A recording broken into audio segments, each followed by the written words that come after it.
namoota baay'ee jaalannu qabsaa'ota artistoota gameessota of biraa dhabnee jirra. Wareegama qaqqaalii wareegama guddaas kafalanii reeffa isaanii Finfinnee irratti harkifamee kaan immoo ajjeefamee as buuteen isaas kan qabame du'eef jiraallee kan wallaallee baay'eetu jira miti. Hayyee isaa yaadachuu qabna ree wareegama waggaa 16ffaa artistii qabsaa'aa Usmaayoo Muusaa sabeeffachuutiin wal arginee jirra. Maatiiwwan qabsaa'otaa maatii wareegamtootaas gidduutti argamu.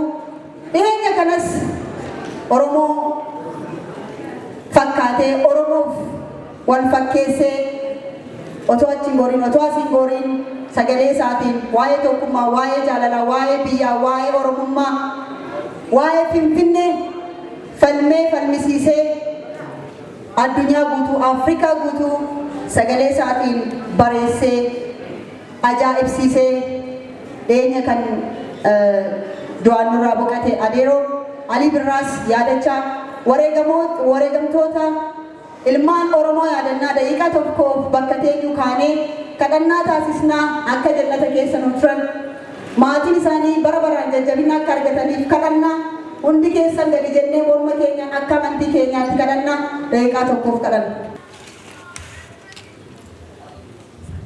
Baay'ee galatooma ulfaataa horaa bulaa.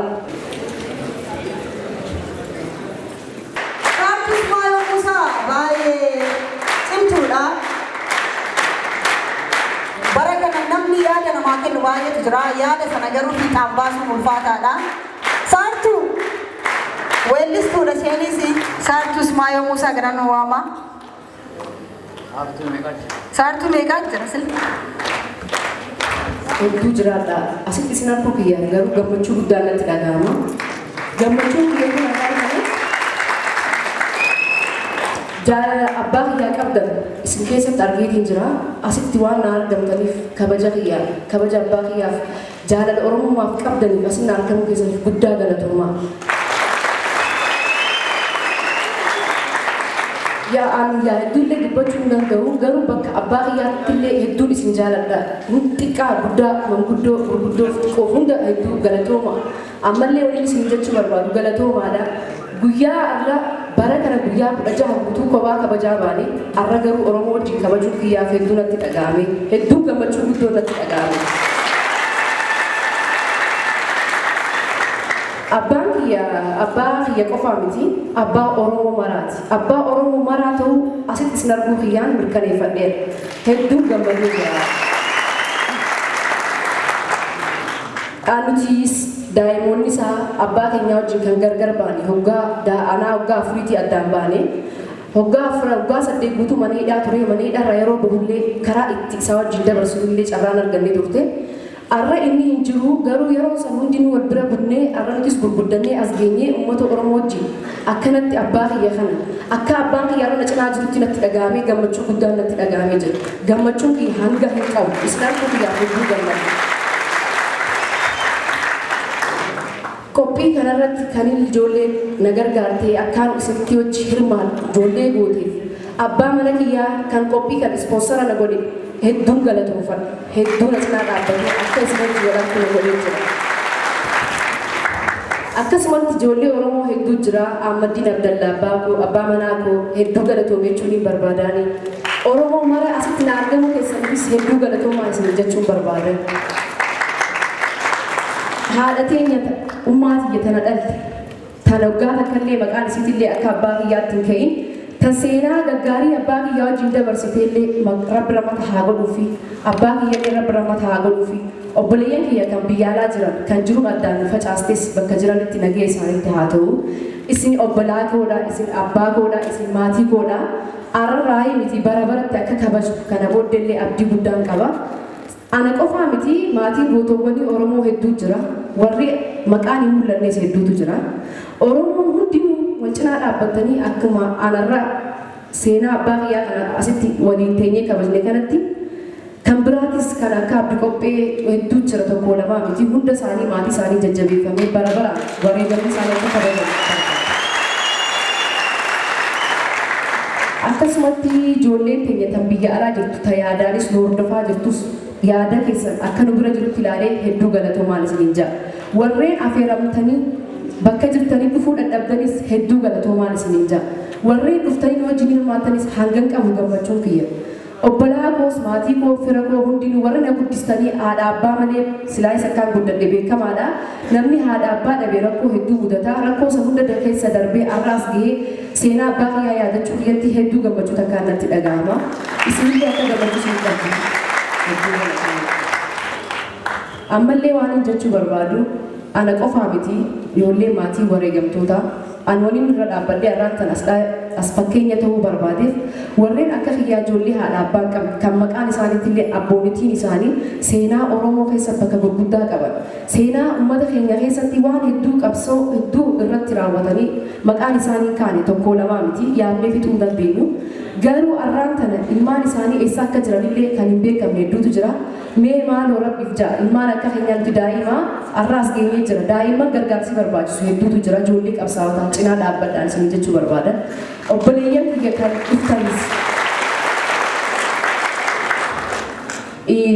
Usmaayyoon kan koo qofaa miti kan isaaniis bara baraan akkana cinaa dhaabbattanii waan Usmaayyoon mala waan Usmaayyoon tolu akkana faana dhaabbattanii hojjettanii barbaadan maqaan isaa akka bara baraanii miti guyya guyyatti akka ka'uun barbaada abbaan kiyya nuuf hin jiraanne isiniif jiraachaa bee hoggaa 8 guutuu mana hidhaa kana akkanaayii magaalaa Finfinnee keessatti dhiiga isaa lolaasaa bee kana hunda garuu sababa ilmaan Oromootiif sababa lammii isaatiif jecha manaa bahee bosonaa fi dheebuu fi rakkoo fi mana hidhaa fi tumamaa bee lubbuun isaa abbaa keenya dhabne sababa uummata Oromoo uummanni Oromoo ila arraan tanaa kana kabajuu baatanis arra garuu nafaana dhuftanii na wajjin kabajuu keessan gammachuu guddaadha maqaa abbaa kiyyaatiin galatoomaan isiniin jaa isin asitti naannoo abbaa kiyyaatiin ani heddullee haasa'uu danda'u warreen na cinaa dhaabbattan waan kana irratti hunda galatoomaan isin galanni keessan hedduudha kaayyoo nuti baaneef kaayyoo abbaan kiyya beekis galma hin geenye galma akka geessisuuf nu cinaa akka dhaabbattan hin barbaada naa jiraadhaa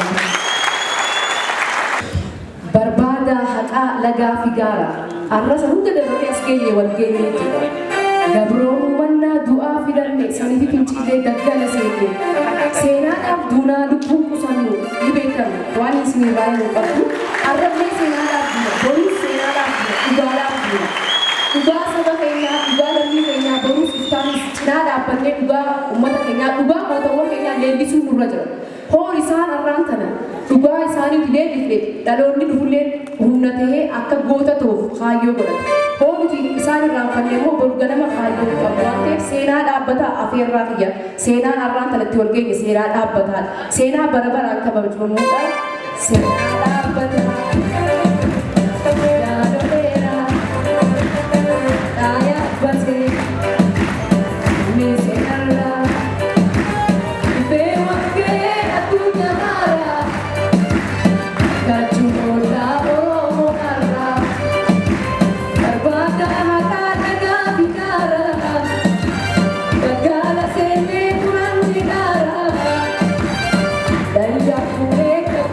Bye.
baay'ee qindeessuutiin maatiin roobaa dhaabaa dhufaniiru jirtu.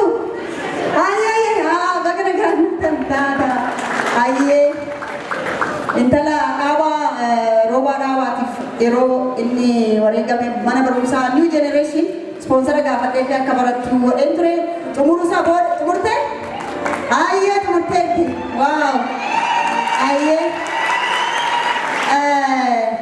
Filaashii kana yeroo jalqabaatiif sirbi afaan Oromoo filaashiitiin qophaa'ee uummataaf dhiyaatee jiru. Yeroo jalqabaatiif sirboota Usmaayoo Muusaa isiniin dhaggeeffatamin 9 yookiin 10 wanta gogoruu baay'een asirreessu 9 yookiin 10 tokko saampila isaa miliqee kan bahe jira.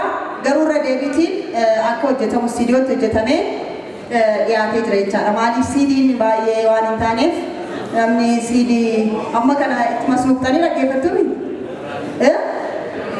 Ittuma suuquudha kan dhaggeeffachuuf. Kanaaf muraasatu jira. Meeqaan akka gurguramu murteessinee natti himne. Garuu sirboonni kun CD irra jira.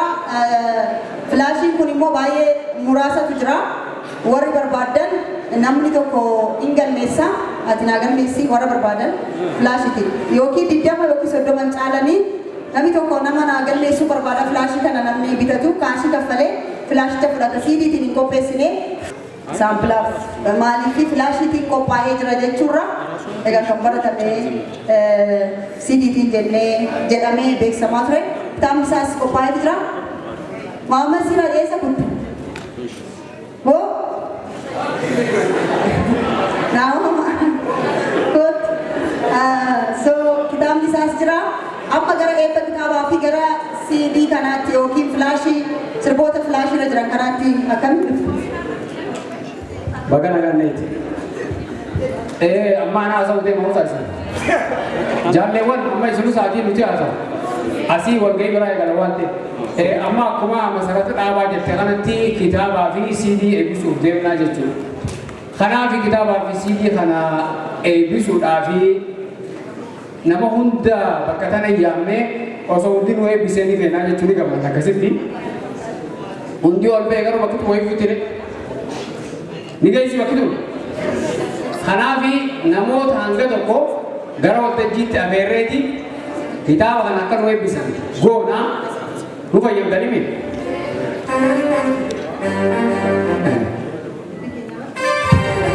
Otoo jennu namoonni baay'een nu gidduutti argaman jiranii kana keessaa Zariin Wadaajoo haati warraasaas argamteeti jirti. Baga nagaan dhufteetu jedhaanii.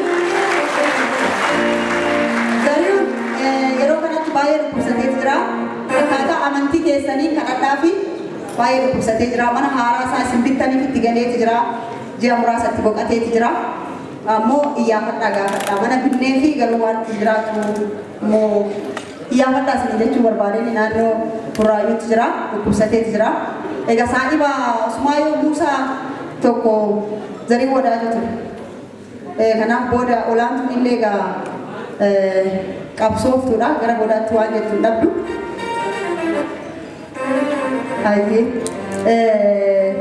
Akkasii weellistoota baay'eetu natti argaman.